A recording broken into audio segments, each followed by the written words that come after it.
Hey guys, M13 here. Fucking Bluetooth.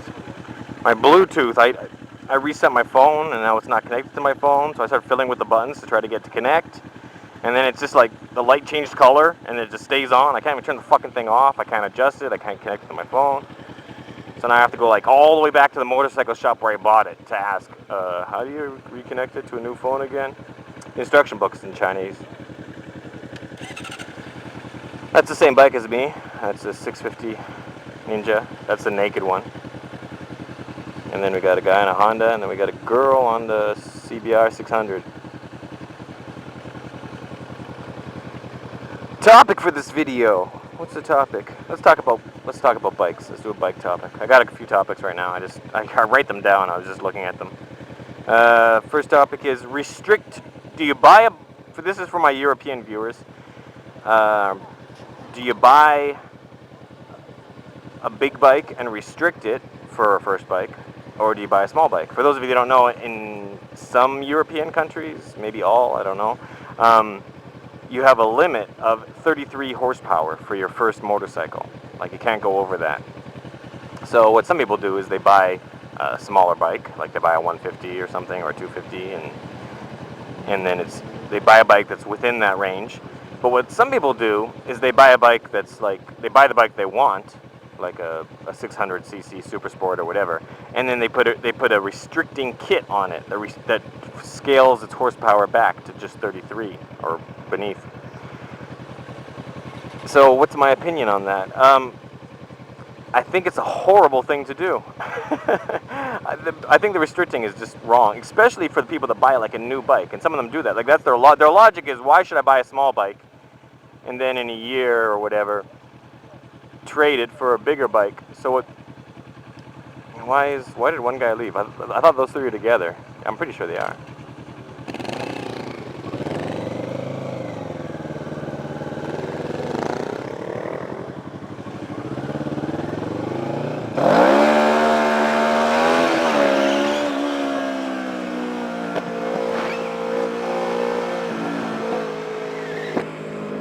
I was gonna go further down this road, but they said that there's like a major police check stop further down, and like, it's actually illegal to modify. It's illegal to modify your bike here in like any way. So that includes like aftermarket mufflers, or actually anything. You know, her blue tail light, illegal. Anything. It's all. You're not allowed to modify anything.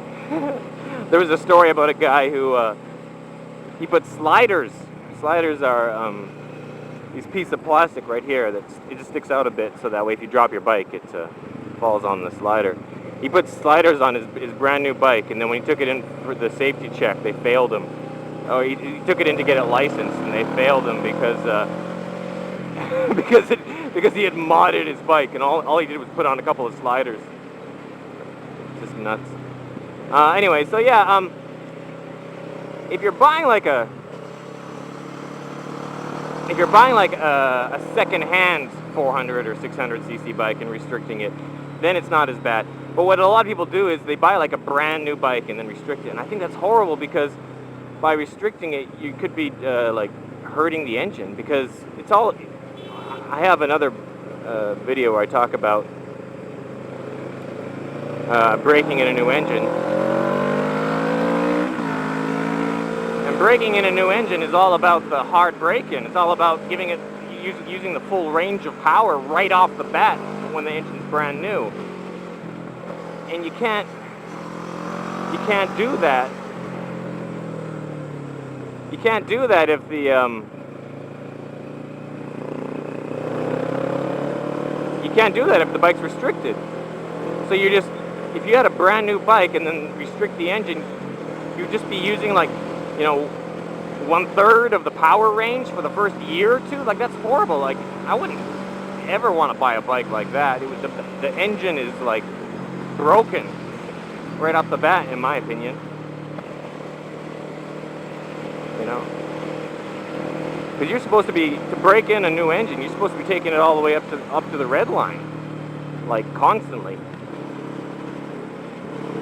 And I guess when you restrict it, you can still do that, but you're not getting, like, the whole point is to get the it's all about the pressure and the force, and you're not getting the force if your bike's restricted. You're not getting the pressure.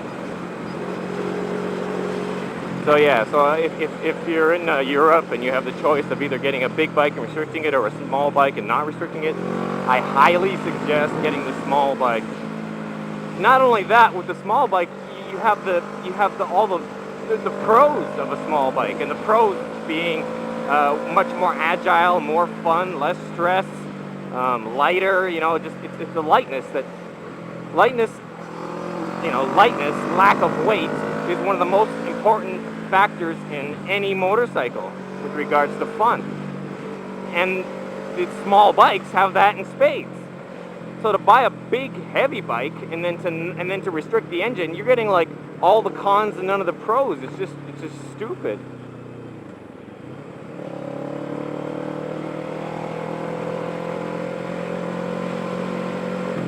Yeah, so don't restrict a bike. It's like at first I said it's okay. It's okay if it's a second-hand bike, because then you're not hurting the engine as much. But forget that. I take that back, because it's not just about that. Even if you get a second-hand bike, you're still riding a heavier bike with a lack of power, so it's less agile. If you get a nice light, agile bike with however horsepower it has, like a 150 or a 250 or whatever, and then you're still gonna have a lot of fun. So yeah, that's my opinion on that.